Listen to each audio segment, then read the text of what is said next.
The next thing I want to talk about is slightly related. Is we're going to go over to our little green sticky. Is COVID profits. So I don't know if you know this, but there are a lot of companies that have made a lot of money during the pandemic, and you can probably guess who they are, right? Think about companies that do delivery, Amazon, right? And by the way, most of these profits have not benefited the workers of these companies. They've gone right to billionaires. And the amount of those, according to the latest reports that I saw, and I'm sure it's much more by now, was $1.3 trillion with a T. Trillion! Trillion! Okay, one more time. Trillion! That's a ton of money, man! That's more money... Okay, never mind. Point is, the fact that people are making a killing during this pandemic is not great. People are suffering. People have lost their jobs because of the pandemic. Restaurants are closing. A recent report said that 60% of small businesses that close may never open again. That's huge.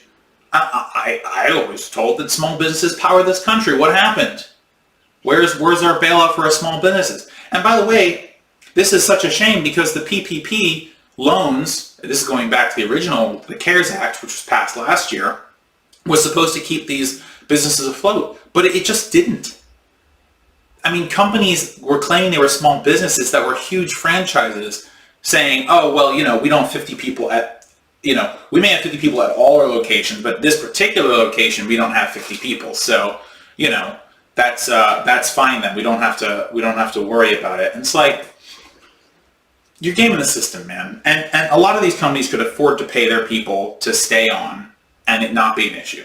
But anyway, so we get back to the issues of billionaires. First of all, there shouldn't be billionaires. Billionaires are a ridiculous, stupid, late capitalist concept that essentially allows for people to amass more money that they and their generations succeeding them could possibly ever spend fucking ever. It just isn't going to happen. They can't spend that much money, even if they wanted to. $1 billion is an unimaginable amount of money for someone who's never seen it. But first of all, I've never seen $1 million. $1 million is pretty close to an unimaginable sum of money for me. But that times 1,000 is $1 billion. And that times 1,000 is $1 trillion. And these billionaires made $1 trillion. Oh my God.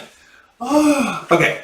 But, so the reason billionaires shouldn't exist is pretty simple. One, once you have that much money, and money is essentially equal to power in a capitalist society, once you have that much money, you essentially have your own political gravity. Think about people who get to go on TV, right? Multi-millionaires and billionaires. Some of the people are smart people. I get it, sure, whatever. But think about why really people like Elon Musk and Bill Gates and Jeff Bezos get to go on TV. Why? Because they're being kowtowed to because they are crazy rich. And with that money comes incredible amounts of power. And by the way, that's not just power over our media, that's power in politics. These people are able to donate huge sums of money because our campaign finance laws are absolute bupkis. And they can control politicians. The Koch brothers, well, whichever Koch isn't dead. One of them. David Koch, maybe? One of the two Koch brothers is still alive. I genuinely do not remember which one. And I get them confused all the time. So my bad there.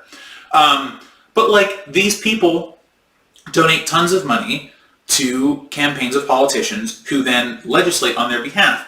Having $1 billion, being able to wield that kind of power, it just, first of all, it's anti-democratic.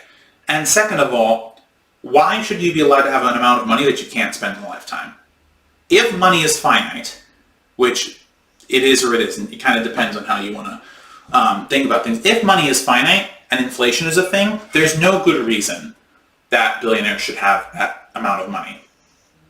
So, of course, one of the things that came up was taxing the rich, right? In order to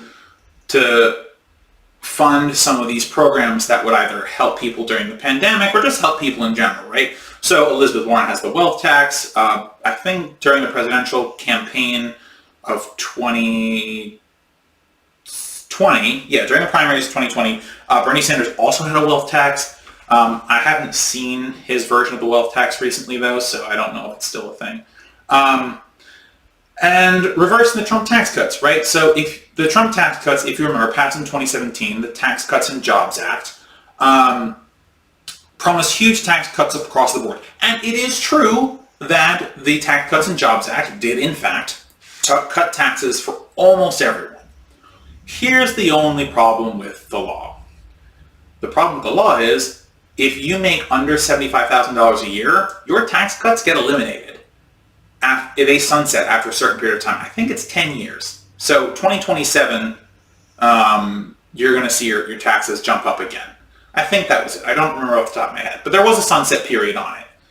So essentially, if you are in the bottom chunk of these tax cuts, and by the way, you need these tax cuts, or you need more income. But you definitely need these tax cuts because you can't get more income for now, right? That all goes away. But the people who are doing okay, $75,001 and above, they get to keep their tax breaks. And by the way, that goes all the way to people who make like millions of dollars. That's ridiculous. Those tax cuts, by the way, on top of the Bush tax cuts, which the Obama administration made permanent, we're in this culture just giving rich people more money. When the truth is, rich people don't need more money. And everyone knows that. There is no good reason, but they're not making it. And this myth about the job creator thing, it's totally bananas, because the thing is, and I'm going to talk about this more in the future, is jobs are only created where these people feel that they can make the most profit off it. It's not benevolent. This trickle-down economy stuff, George H.W. Bush called it voodoo economics. It's a joke. The money is never coming to you unless we take it back for ourselves. And the way we take it back for ourselves is to implement a wealth tax at some point. I think Elizabeth Warren's is not great. I mean, I think it's 2 cents for everything over 50 million and 3 cents for everything over $1 billion in assets. I'm pretty sure that's it. You'll have to check me on that one, but I'm pretty sure that's it. Sure, it doesn't cost them a ton of money, but like that's what's wrong with it, right? The point is to recuperate this money, bring it into the government, and allow for us, as the American people, to spend this money on our policy priorities, infrastructure, meeting our roads and bridges, our dams, the Green New Deal, Medicare for all these priorities that would, subsidizing businesses so they can pay people more, right? There's an idea, but that all requires, in theory, that all requires money, and that money has to come from somewhere in theory, right? And the place that it comes from is billionaires. Plus, we just should not be allowing people to have that much money. It is bad for society for people to have that much money and power. And by the way, a quick aside, which I will explain more another time. I'm a believer in modern monetary theory, so when I talk about money needing to come from places to go to places and there being a finite amount of money, I say in theory because I don't really ascribe to that. I'll explain a lot more of that in another episode, but for now I just want to focus on the tax cuts part of it. The taxes part of it.